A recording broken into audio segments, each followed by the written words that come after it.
Hey everybody, it's Ryan, also known as Max Afterburner. I did an initial video of the aircraft that just crashed, that UPS 2976 jet, and this is the NTSB's initial press conference, so I'll be reacting to that. Let's dive right in. And we'll be briefing you on the NTSB GO team that arrived in Louisville, Kentucky early this morning. So the NTSB GO team, that is likely the initial team that gets on scene as quickly as they can, and they set up a command post to begin to dive into what actually happened. Now we're just beginning our investigation into an airplane crash that occurred at approximately 5:15 last night at the Louisville airport. The NTSB is an independent federal agency that is tasked by Congress to investigate every civil aviation accident that occurs in the United States, along with significant railroad, pipeline, rail, and highway events. We also issue safety recommendations aimed at preventing future losses. Now, before I go any further, on behalf of the entire NTSB, I want to just express our sincere condolences to those who were not only affected by losing family members in this accident, but those that were also injured and those that are still missing. It is a tough day for Louisville, for Kentucky. It's a tough day as being a Kentuckian myself. And I know what a great community this is, how impactful those people that suffered and have died are, and we've seen it all day. We know it is tearing at the community, and we're deeply sorry. And we are here to try to find out not only what happened, but why it happened, and more importantly, how do we prevent it from happening again? This is very classy. I mean, I love this right off the bat. You got to give respect to everybody that was affected. I really appreciate that. And it's a human note that this whole community has been affected. So I really love that that was at the beginning. And the NTSB is going to go in there and they're going to do their thing. It'll be a full investigation and they will get to the bottom of what happened. And throughout this press conference, likely he's going to talk about how they're going to do that and how the actual setup and system works to get to the bottom of what happened so this doesn't happen again. So here's some factual information we have at this time. And I'm going to read a few notes to make sure we have it exact. The airplane involved was a McDonnell Douglas II, which was then altered to be an MD-11F. The F stands for freighter. It is now handled by the Boeing Corporation. So whenever you hear that Boeing is a party, it is because of the merger with McDonnell Douglas many years ago. And these aircraft have been around for a very long time. If you saw my previous video, I get into a little bit of the history of this aircraft, but aircraft are maintained for decades and they continue to operate and serve in different capacities depending on which company buys them and what they're going to use them for. So UPS buying this, turning it into an F, into a freighter, just makes sense. They're using this type of jet to transfer packages all around the world.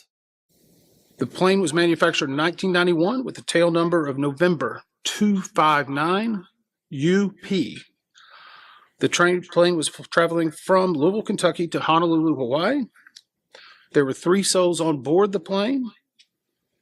After being cleared for takeoff, So likely those 3 souls on board were a captain and 2 first officers. I did make a mistake in a previous video of mine where I talked about a loadmaster, but it looks like loadmasters aren't used by UPS any longer, and it should just be that 3-person crew, and that is an augmented crew, so you have an extra pilot to give relief to one of the pilots where they can rest because it's such a long haul flight. You're flying for the entire night, so you have to be able to take a break. Plume of fire in the area of the left wing occurred during the takeoff roll. The plane lifted off and gained enough altitude to clear the fence at the end of runway 17R. And those fences are probably somewhere, I'd say 12 feet high, something like that, so not very high. But this aircraft itself is pretty tall. I mean, if you look at these aircraft, the way that the landing gear hang down, so even if it got, 15 feet of clearance, that aircraft is still up there pretty high as far as the nose of the aircraft goes. Shortly after clearing that fence, it made impact with structures and the terrain off of the airport property. A post-impact fire ensued, which covers approximately almost a half of a mile. Now, we have viewed airport CCTV security coverage, which shows the left engine detaching from the wing during the takeoff roll. And that's something I covered in that previous video is we saw actual images of that engine on the grounds of the airport. So it sounds like that has been confirmed now by the NTSB. So it's very interesting, and that will definitely craft how this goes moving forward as far as the investigation goes. This and other videos, along with evidence we are finding, are a very valuable asset to our investigators in helping us hone further which areas we were going to be focusing on as we move into further days of the investigation. Now, let me tell you a little bit about our process at the NTSB. What we will do is analyze the facts, determine the probable cause of this accident, and then issue a report on those recommendations. Now, the investigator in charge of this is with me here. It's Chi-Hoon Shin, who has been with the NTSB for 13 years. He is one of our more senior investigators, and in fact was leading one of the groups during the DCA crash. He has a number of other individuals with them. We have approximately 28. So the DCA crash, I believe what they're referencing there is where the Army Black Hawk helicopter slammed into that regional jet. So lots of experience for this lead investigator, and that's just great. From our headquarters and other locations that are either on the ground or will be here before the end of the day. They're also being supported by dozens of individuals at our headquarters in Washington, D.C. and other field offices. As part of this investigation, we will be forming specific groups. And when we form a group, it will be a focus area led by an NTSB individual, along with subject matter experts that are in that field that can provide expertise to help analyze the evidence. Our current groups that are being formed are operations. They will review the history of the accident flight and the crew members' duties for as many days before the crash that appear relevant. So basically, that means they're going to look at the crew's history to see what was going on in their lives. And a lot of this will revolve around aircraft systems, airfield layout, the different maintenance procedures that were done on the aircraft. But what he's talking about specifically there is likely the history of the crew. Were they well rested? How many flights had they done that month? What kind of stresses were they under? Things like that. Structures group will document the airframe wreckage, the accident scene, including the calculation of the impact angles to help determine the plane's pre-impact course and altitude. So the impact angles, that makes a lot of sense. They're going to look at that and they're going to determine maybe why the aircraft had that left wing dip down. Now you've got the left engine detaching, so that's obviously going to contribute to that as well. But they're going to look at the exact, precise, dialed in impact angles to make sure they have the best truth data that they can moving forward. We also have a power plants group. They will work on the examination of the engines and engine accessories. We have a systems group. They will study the components of the plane's hydraulic, electrical, pneumatic, and associated systems, together with the instruments and elements of the flight control system. So as you can see, these different focus groups, they really go hard on determining every little piece of what went on. So not only the power plant and the engine itself, but the engine accessories. So the different pumps, hydraulic pumps, actuators, things that help actuate the flight controls, and then additionally the pylon. The actual pylon itself will be looked at very hard by one of these focus groups as well. Now, outside of that group, we have also brought in, and another group that we'll have will be maintenance, which will obviously be looking at maintenance records, any work that's been done on this plane for as long as back as needed. So they'll dive deep into what those maintenance crews did and how the procedures and the processes led up to this event. So everything that was done months, maybe even years prior to this, to see what kind of maintenance was done and to see if that had any contributing factor. We are also bringing in specialists in air traffic control, human performance, aircraft performance, recorders, government relations, media relations. And in addition to our investigators, we have brought 5 of our transportation disaster assistance team. They will be dealing with the survivors, the families, and others under what we call a federally legislated accident from the 1996 Family Assistance Act. See, that's great. Again, aviation, it spans all the different realms, but it's a human endeavor. There's humans in the cockpit, there's humans that can be affected on the ground, and then there's the aftermath, the blowback from aviation accidents like this. It spans across people that weren't even there, people that were related to those that were affected. So I think that's great that the NTSB actually also focuses on the human aspect of tragic incidents like this. Now, tonight we will be holding an organizational meeting and establishing parties to our investigation. Because we're very new into it, we will not be announcing the parties at this moment, but they will obviously be manufacturers of the aircraft, operators of the aircraft, unions representing some of the members. We'll have more details on that probably tomorrow during a briefing. Now, the NTSB offers this party status to those companies, government agencies, and associations that have employees or activities or equipment involved in the accident. And we offer this because they have subject matter expertise and technical expertise and relevant information to help support the development of the best possible report. Now, once a party joins an NTSB investigation, they are not permitted to release documents or talk publicly about the investigation without the consent of the NTSB. Now, you can rest assured right now, all of the parties or potential parties are complying with that requirement, and they're cooperating fully with the NTSB investigators.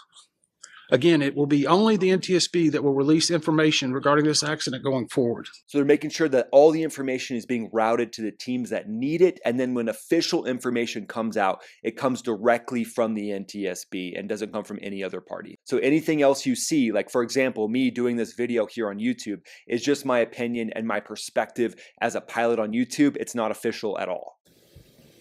Tomorrow will be our first full day on scene. Our investigative teams, we anticipate, will be here at least a week, if not longer. Our mission, again, is to understand not only what happened, but why it happened, and recommend changes to prevent it from happening again. We will not be determining the probable cause while we are here on scene, nor will we speculate about what may have caused this. Again, they're going to take all the information from the flight data recorders. They're going to analyze and process the different parts that they find, and they're going to dissect everything prior to making a determination of the cause of this. A lot of times there'll be a preliminary report that will come out just after an incident like this, likely 30 to 90 days afterwards, and then there'll be an official determination of the cause that could take somewhere up to a year, and he'll probably get to that here in a second. Now, since we're just beginning with the investigation, we don't have more factual information to give you at this time, but we believe over the next couple of days we'll be able to avail a little bit further for you. I do want to also mention this just happened in the last basically 30 minutes. We have identified the cockpit voice recorder and the flight data recorder. This is what is commonly referred to as a black box. We have investigators now that have So cockpit voice recorder, that way they'll know what was being said in the cockpit. And then the flight data recorder will talk about the exact parameters that the aircraft was in, the positions of all the switches in the cockpit. So it's two different things that will give the information, and they'll combine that to help them with their investigation. Located it. As you can imagine, it's suffered some heat, not intrusion, but heat around it. These recorders are built for that. And just before we get the question, these recorders were updated from its original manufacturer. They are L3 Harris, installed at 2 different dates. We're going back and verifying that. But we feel comfortable once we get these to our lab in DC that we will be able to get a good readout of the applicable data. And that will be yet another point of information that will really help us understand what happened during this point of flight. And that's a really good point. They're updated. So that means that they're more precise. They're going to give better data and likely a lot more information specifically on that flight data recorder, knowing the exact parameters of the throttles, the exact parameters of the flight control inputs from the cockpit. That will all be dialed and tuned in due to that latest and greatest update in the technology.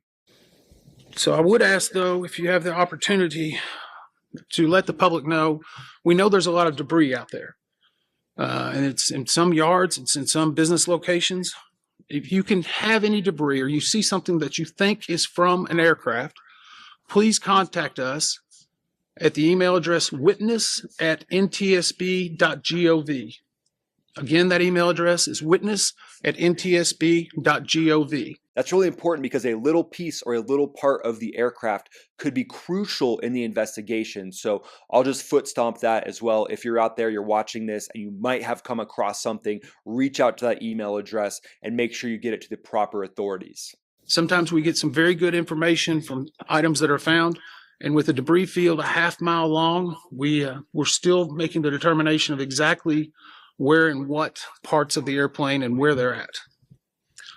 Now, be happy to take a few questions. Again, we're limited in the information. When you do, please tell me who you're with and what your name is. Tom, you made the trip. Thank you, sir. Member Inman, can you talk about photo that we've seen and video as well of what appears to be an engine sitting on the side of a road or on the road? Is that, in fact, do you believe that's the number one left side engine?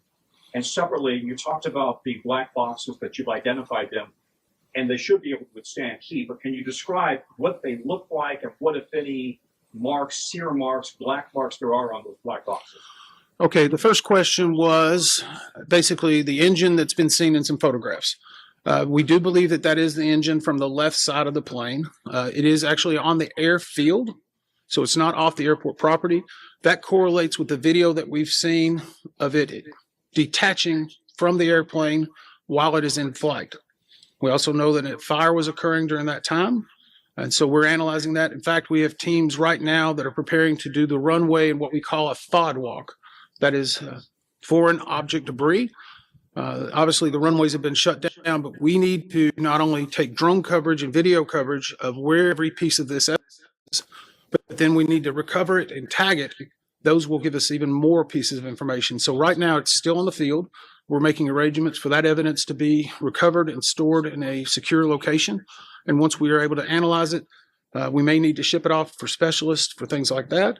But we do feel comfortable that we're going to get a lot of good information from it.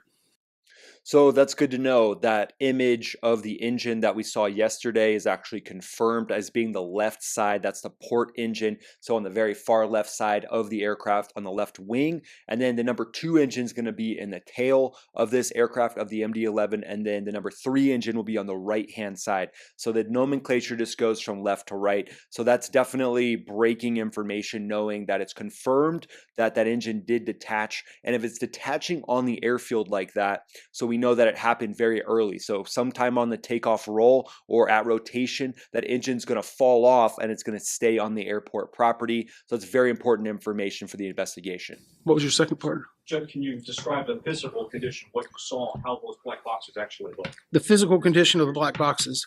I've only seen one picture. You could easily tell that it was a black box.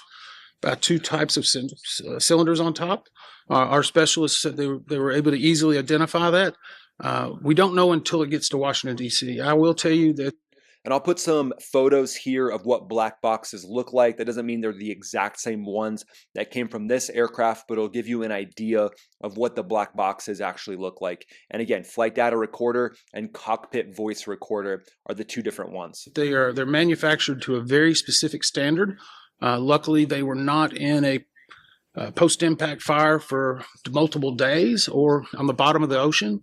So while the fire may have been intense, again, big shout out to the first responders for getting control of that fire as fast as they did. And that helps preserve very crucial information for the NTSB. Not only that, but it makes a situation that could be a lot worse, not as bad as it could have been. So definitely tip of the hat to all the first responders that responded and that are still at the scene right now doing everything they can to try to contain this. It is built to withstand that. Once we get them to DC and we can open them up and take these steps, and sometimes we have to take multiple steps. Now, it will be multiple, or at least several days. But so the graphic on the right-hand side, they're showing the flight path of the aircraft and a lot of the buildings that were affected. So Grade A Auto Parts was affected. Kentucky Petroleum Recycling was affected. So as you can see, just off of the airport boundary there. So that aircraft did not gain a lot of altitude. It's going to strike buildings right at the departure end. And that is a danger zone, and it's unfortunate. But this day and age, with airports being so tightly compressed into urban areas, and in this case, industrial areas, sometimes it's just hard to avoid that. Before we have a readout of those, because as we take them apart, we need to let some of our groups go through and do what's called audition them. And then they'll come up with a potential or partial transcript looking for identifying markers that we need to delve into further while we're on the ground. So, and as always, we will never be releasing the actual audio of any of those conversations out of respect for those who are involved in the aircraft. Yes, sir. Those will be internal, and they might come out in print later. They might talk about what was said in the cockpit, but that information is very closely held. Obviously, very sensitive situation with the families of the victims. That is a very crucial thing for the NTSB to have, but they don't release it to the public in accidents like this out of respect for the families. Alex Capriello with News Nation. While the black boxes in the data recorders are certainly built to withstand heat and exposure and the sort of catastrophe that occurred here, can you give us an idea about the rest of the aircraft, the fuselage, if anything exists, and then perhaps even larger point, the difficulty for you and your investigators when there is a debris field that's half a mile long?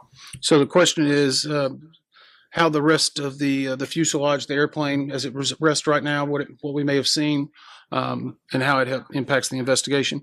We've seen some aerial videos and some photographs. The emergency management here, along with the first responders, have done an amazing job. We've been working with them since we've gotten on the ground. They have some command posts set up, and I just want to applaud them for not only the work they've done and the work they are doing and the courtesies they're providing us, along with the UPS staff and everyone here at the airport. But to answer the ultimate question, there are a lot of different parts of this airplane in different places. I mean, whenever you have a post-impact to not only structures, but also to the terrain, you have to analyze why it came there, and then how do you recover it correctly in order to analyze it. So I can't give you a real good definition of. As you can see, very complex investigation, and not knowing exactly what parts of the aircraft are whole still or not. And in a debris field that's a half mile long, this is an incredibly tough problem. And I think this NTSB investigator is doing such a great job of highlighting how difficult this task is. So he's in a very tough position, but he's doing a very excellent job of answering all these questions in a very factual way. What it is, there's a lot of different parts. It doesn't complicate it to where it's not recoverable. A mile and a half, a half a mile is a pretty large distance, but we have to be very cautious. The main thing we're also worried about are the safety of not only the investigators, but the first responders that are there. We know that there's been some shelter in places in the area. We also know that while the fire departments were working throughout the night, there were occasionally little flare-ups in different spots. So they're having to constantly monitor that to make sure it's safe for someone to get in. So it may not be the link. With that much fuel, that aircraft can carry around 200,000 pounds of fuel. We don't know the exact amount of fuel that was on board at the time of the crash. Sometimes they don't top it all the way off, but it was going to Hawaii, so likely it was relatively full. So that fuel just flaring up and causing minor explosions after the crash itself is not uncommon. So very good point that you got to protect the first responders and anybody else who might even be remotely close to this scene. To the debris field, it may be where the debris field is, in say a recycling facility or another location, and the amount of course fuel that the plane was carrying. Those can all add to the complexity of an investigation. Yes, ma'am. Hi, Jeff. Times. Is there a chance that staffing shortages caused by the government shutdown in any capacity could be tied to this? So the question was, are we aware of any staffing shortages because of the government shutdown? We are not at this time. SDF Tower, from what we can see and what we've been told, was at the proper complement. I don't have the exact records, but I will put you to the fact that we have formed groups in areas that we're focusing information on. And we have not formed an ATC group. We have specialists in that, but at this point, it has not elevated itself to the point to where we feel they need an entire working group. And to me, that just means it looks like through all the radio transmissions, all that's recorded. So they have all of that. And when you look at the engine itself actually being on the airfield, and it sounds like there hasn't been anything released about that engine striking anything or aircraft maybe not being where they're supposed to be. Like, for example, let's say an aircraft that was coming in from a landing, had its wingtip hanging over a runway and struck the aircraft to knock off the engine. If something like that was even a possibility in the mind of the NTSB, NTSB, they would have formed some sort of focus group to get their arms around the air traffic control side. But because that's not the case, it looks like there's going to be different determinations that they might find moving forward. Again, at this point, all speculative, but not forming that ATC group, I think it tells us a lot about the fact that everything was going as it should have gone in the tower that day. And I would go back to the same thing in regard to the shutdown. Our investigators have been working since the day the shutdown occurred. I've been working every day since then. We've only recalled a few individuals yesterday just to handle some of the logistics of our travel and our movements. But we have everyone we need and then some in order to make sure we're performing this investigation. Yes, sir. Mattingly Wade News in Louisville. I'm looking for some context. How rare is it that you see a plane with this much fuel on it going down and creating the fire that we saw here? Okay, so the question is how much fire in regard to this fuel load and how in the United States we don't see it very much, which is great. And it means that the recommendations we've made over 15,000 recommendations in our 65-year history. We have about an 82% success ratio. We have a mantra that used to be in front of our training facility, and it's from tragedy, we draw knowledge to improve the safety for all. And so for every tragedy we've had, we draw more knowledge and we try to learn from that. And we hope that we don't repeat the same mistakes. So in this case, I'm sure we're going to learn some new things. We're going to make some recommendations and some findings. What they are yet, we do not know. But I would say a freighter that's fully loaded, that's going to Honolulu, is going to have a large amount of fuel.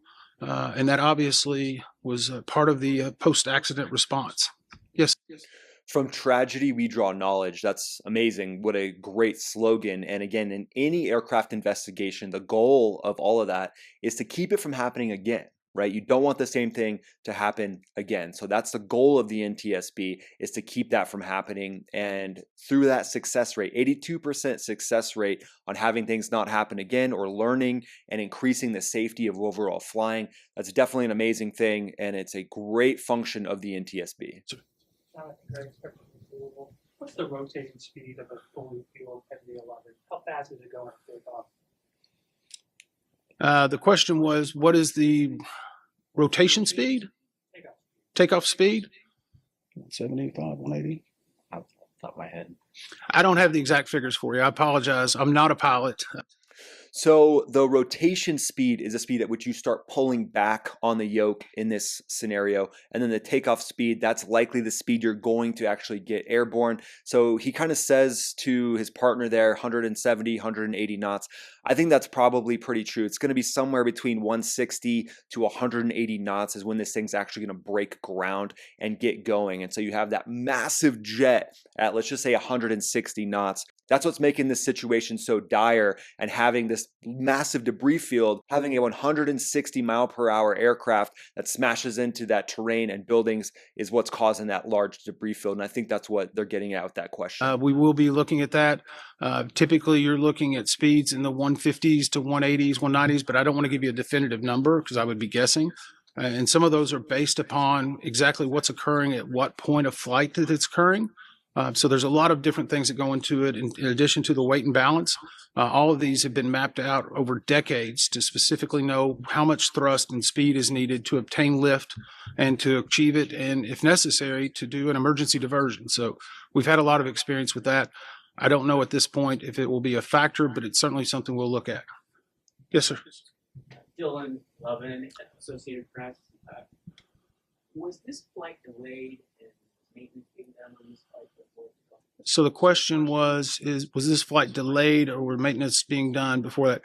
We, as part of the maintenance group, they will be going back and looking at every aspect of maintenance that was done on this plane and how many cycles since it's occurred.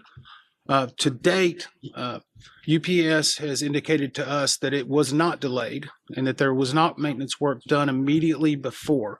Now, again, that is information that we will still collaborate and independently verify, but at least by first glance, we do not see that happening. I know it's been reported some places, but we have not found something to lead us into looking at an immediate pre-takeoff. Well, that's good to know because there's a lot of things circulating on the internet talking about engine maintenance being done on the number one engine and delaying the takeoff for a couple hours. So that's good to squash that. That's really helpful information. So again, hats off to the NTSB for being willing to share that type of information. I think that's just helpful and it helps reassure the flying public. So really good job there. Two more questions. Yes, ma'am. Are you aware of any airworthiness directives that were out regarding MD-11 or the engine manufacturer? The question is in regard to airworthiness directives regarding the engine or the actual aircraft. I'm not aware of any. We go through a very regimented process of things that we view and try to review: maintenance records, airworthiness directives, advisory circulars, service bulletins. To say that there's none would be probably very unlikely because an aircraft that's been flying for that many years could have had multiple different generations. It will be something that we'll look at. We'll be confirming whether the work was done or how it was done and who did it. But at this point, we have not seen anything that's said we need to hone in on a specific area. One more question? Yes, sir. Non-regulars WHAS here in Louisville. How much of your investigation focuses on the runway itself here at SDF, and will the runway remain shut down as you continue to investigate? So the question is in regard to how much of our investigation will focus on the runway and how long it will be shut down. The runway itself, from what we have seen, was obviously being used continually. Louisville has a lot of operations every day. They have a really great crew that works on their operations, maintenance, and upkeep. We'll be looking at any type of factors such as when they last did a FOD scan or whether there was good skid, whatever. A lot of different things go into the actual pavement. So right now we're not seeing something that says we need to open up an airport working group. In regard to the closure of the runway, we're very cognizant. I was here 4 months ago meeting with the safety staff. They invited me up, got to talk to the president of UPS Airlines, all of their safety staff. We were walking through a lot of different scenarios. And one of the things that struck me was not only is this a company that moves freight, they are delivering life-saving drugs, postal products, food, supplements, you name it, that come through this hub every night. And so we've been emphasizing the need to make sure we're getting every piece of perishable evidence and doing it in the most diligent way, but at the same time, understanding that this investigation could slow down a lot of important products, not just for this company, but for Americans across the country and across the world. And I think we have to be cognizant of that. That's the reason why we were working so diligently today to try to do the mapping and to get the FOD walk. In regard to actually keeping the runway shut down, we do not shut down runways as the airport authority. Obviously, they have been working with us in a great fashion and are trying to do everything they can to make sure we have the information. But we are hopeful that we can turn over at least one of the runways shortly, and as soon as possible, the other runway, while still preserving all the evidence. Thank you very much. So that's great. Really big picture there to understand what's going on at Louisville and how important it is to get as much information as they can, to get their arms around the crash site, the debris field on the airport property itself and beyond, to get those products flowing again. So again, the NTSB, really great job there from that member of the NTSB to talk about how important it is and how focused they are on the bigger picture. And I think that's probably one of the reasons why the NTSB saves so many lives with their findings. So I'll keep you guys posted as the situation develops. I've got an update video that'll come out soon as well, so stay tuned for that. Thanks for watching, guys. I'll see you on the next video. And again, thoughts and prayers with all the families, all those affected by this tragic incident. This is Ryan, also known as Max Afterburner, signing off.